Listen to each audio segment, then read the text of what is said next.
આ 48 વિધાયકો જે જીત્યા છે એમાંથી જ મુખ્યમંત્રી હશે। ભારતીય જનતા પાર્ટીની પૃથા એક પદ્ધતિ છે કે એમાં જે વિધાયક દળ એની સાથે બેઠક થાય, એક નિરીક્ષક જાય અને ભાજપાનું ત્યાંનું દિલ્હીનું પાર્લામેન્ટરી બોર્ડ પણ એમાં ઇન્વોલ્વ થાય છે, સાથે સાથે રાષ્ટ્રીય પાર્લામેન્ટરી બોર્ડ ઇન્વોલ્વ થાય છે અને અધિકાર એ સ્થાનિક પાર્લામેન્ટરી બોર્ડ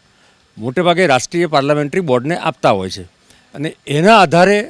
દિલ્હીના મુખ્યમંત્રીનું નામ નક્કી થશે। એક આ પરિણામો જોતાં જોતાં મને એક વસ્તુ ધ્યાનમાં આવી કે ભારતીય જનતા પાર્ટીની જંગી જીત તો થઈ જ છે, પરંતુ કદાચ કોંગ્રેસે એક હેટ્રિક લગાવી છે, ઝીરોની હેટ્રિક। 2015, 2020 અને 2025માં સતત રાષ્ટ્રીય પોલિટિકલ પાર્ટીએ 0 સીટ મેળવી હોય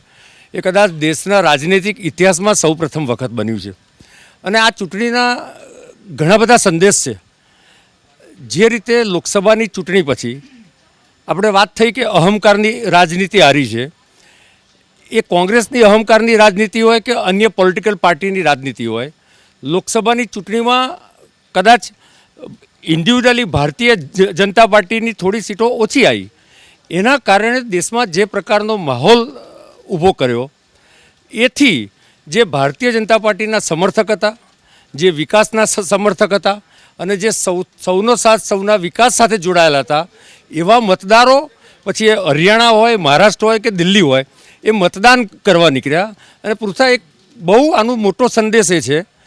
કે લૂંટની રાજનીતિ અને જૂઠની રાજનીતિ એ વારંવાર ચાલતી નથી